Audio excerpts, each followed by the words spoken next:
एक समय की बात है। एक साहूकार था जिसके 7 बेटे और 7 बहुएं थी। इस साहूकार की एक बेटी भी थी। साहूकार के बेटी दिवाली पर मायके आई थी। दिवाली से पहले दिए बनाने थे, तो घर की 7 बहुएं दीपक के लिए मिट्टी लाने बाहर गई हुई थीं। ऐसे में ननद भी उनके साथ चली गई। दिवाली से पहले कार्तिक बदी अष्टमी को 7 बहुएं अपनी इकलौती नंद के साथ जंगल में मिट्टी लेने गईं। जहां से वे मिट्टी खोद रही थीं, वहीं पर स्याऊ सेहे की मांद थी। अचानक धोखे में मिट्टी खोदते समय ननद के हाथ से सेही का बच्चा मर गया। इससे सियाऊ को गुस्सा आया और सियाऊ ने कहा कि मेरे बच्चों को तूने मारा, अब मैं तेरी कोख बांधूंगी। ननंद अपनी 7 भाभियों से प्रार्थना की कि तुम में से कोई मेरे बदले अपनी कोख बंधवा ले। सभी भाभियों ने अपनी कोख बंधवाने से मान कर दिया, लेकिन छोटी भाभी सोचने लगी, अगर मैं कोख ना बंधाऊंगी तो सासू जी नाराज होंगी।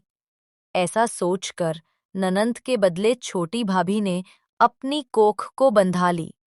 उसके बाद जब उसे जो बच्चा होता, वो 7 दिन बाद मर जाता। एक दिन साहूकार की स्त्री ने पंडित जी को बुलाकर पूछा कि क्या बात है, मेरी इस बहू की संतान 7वें दिन क्यों मर जाती है?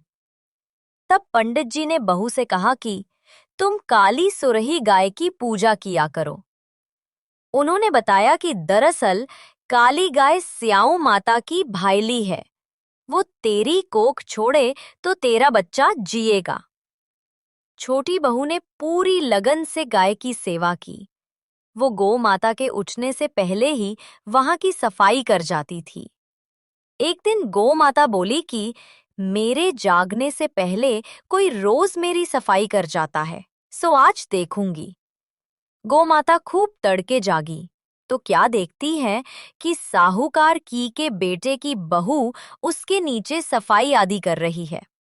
इससे गौ माता प्रसन्न हुई और बोला कि मैं तुझसे प्रसन्न हूं, तुझे जो चाहिए वो मांग ले।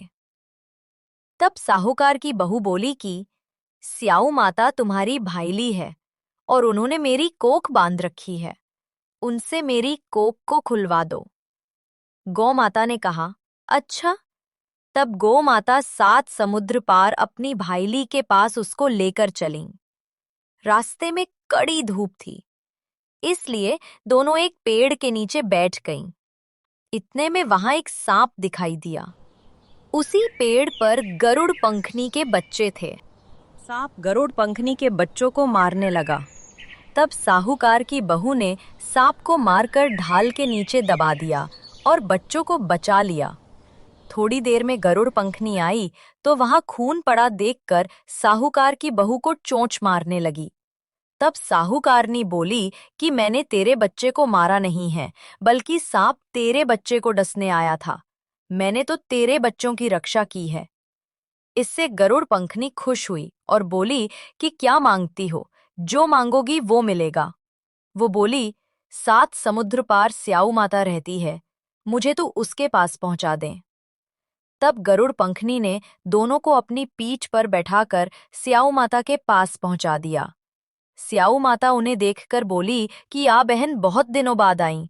फिर कहने लगी कि बहन, मेरे सिर में जूं पड़ गई है।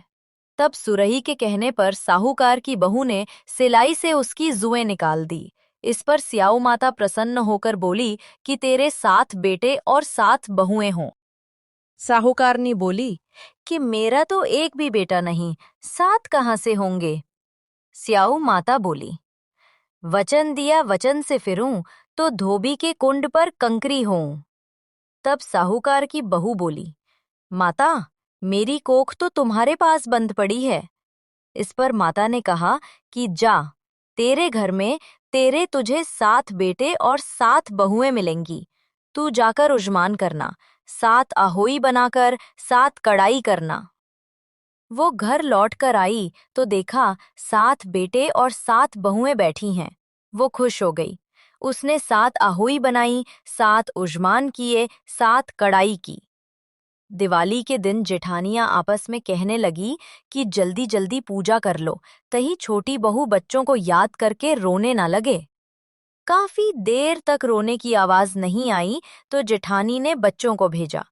बच्चों ने देखा और वापस जाकर कहा कि चाची तो कुछ मांड रही हैं, खूब उजमान हो रहा है। ये सुनते ही जेठानियां दौड़ी दौड़ी उसके घर गईं और जाकर पूछने लगी कि तुमने कोख कैसे छुड़ाई।